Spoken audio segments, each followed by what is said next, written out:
আপু পেজ কিভাবে গ্রো করব, আপু ফলোয়ার বাড়ে না কেন, আপু পলিসি ইস্যু কিভাবে রিমুভ করব, আপু আপনার ভিডিওতে এত ভিউ, কোন টাইমে ভিডিও আপলোড করেন, কোন টাইমে বড় ভিডিও আপলোড করেন, এই নিয়ে এত এত প্রশ্ন জমছে আমার কাছে। ভাবলাম ছোট্ট করে একটা উদাহরণ দিয়ে দিই। হ্যালো এভরিওয়ান, কি অবস্থা, সবাই কেমন আছেন? আশা করি সবাই অনেক ভালো আছেন। আমিও আল্লাহর রহমতে অনেক বেশি ভালো আছি। সবাই এত এত ইনবক্সে আমার প্রশ্ন আসছে আমি কোন টাইমে ভিডিও আপলোড করি, তারপর লাইভে আসলে কিন্তু আমি বলি, তো ভিডিওর মাধ্যমে কিন্তু আমি মাঝে মাঝে জানিয়ে দিই আমি প্রতিদিন কিন্তু রিলস ভিডিও কিন্তু 5টা 6টা আপলোড করি। কিন্তু আপনার রিলস ভিডিও টাইম মেনটেন করে কিন্তু বেশি করতে হবে। ভিডিও কিন্তু বেশিরভাগ ভাইরাল হচ্ছে রিলস ভিডিওগুলো, এই জন্য আপনার রিলস ভিডিওগুলো টাইম মেনটেন করে ছাড়তে হবে। কিন্তু বেশিরভাগ ভাইরাল হচ্ছে রিলস ভিডিওগুলো, এই জন্য রিলস ভিডিওগুলো টাইম মেনটেন করে রিলস ভিডিওগুলো ছাড়বেন। তো কোন টাইমে বেশিরভাগ সময় রিলস ভিডিওগুলো ছাড়লে বেশিরভাগ ভাইরাল হবে, বেশি ভিউ হবে। ভিডিওতে ভিউ আনার জন্য প্রতিদিন কিন্তু এক টাইমে ভিডিও আপলোড করতে হবে। যেমন সকাল 9টা থেকে 10টার ভিতরে একটা আপলোড করবেন,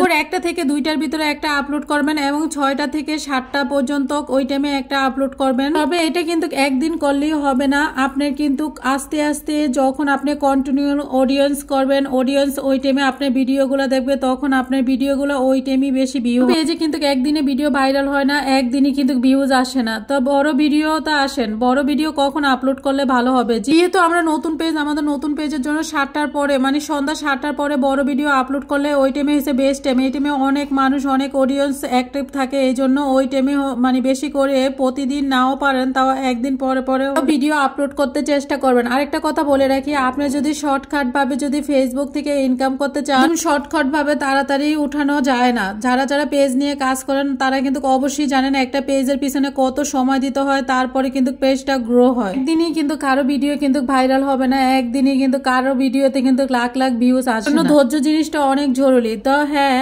যদি ধৈর্য ধরে কাজ চালালে একদিন না একদিন সফলতা আসবে। তো পলিসি ইস্যু নিয়ে কিভাবে রিমুভ করবেন, পলিসি ইস্যু নিয়ে কিন্তু আমাদের বড় ধরনের সমস্যা হয়, মানে সমস্যায় পড়ে যায়। ইস্যু বলতে যে ওষুধটা, সেটা হচ্ছে লাইভ করা। আপনাকে একটানা 1 মাস লাইভ করতে হবে। লাইভে কলে কাউকে উঠাতে পারবেন না, একা একাই লাইভ করবেন। যদি কোনো অডিয়েন্স নাও থাকে তাও কন্টিনিউ করতে হবে। তো চাইলে কাউকে কলে উঠানো যাবে না, প্রথম কথা হচ্ছে এটা। আরেক কথা হয়েছে প্রতিদিন টাইম মেনটেন করে যদি আপনি লাইভ করেন তাহলে দেখবেন একটা সময় আপনার অনেক বেশি অডিয়েন্স হবে, তখন আপনার একা একা যে এই জিনিসটা কষ্ট, ওইটা আর কষ্ট হবে না। তো লাইভ করার বিকল্প কিন্তু আর কোনো কিছু নাই পলিসি ইস্যুর জন্য।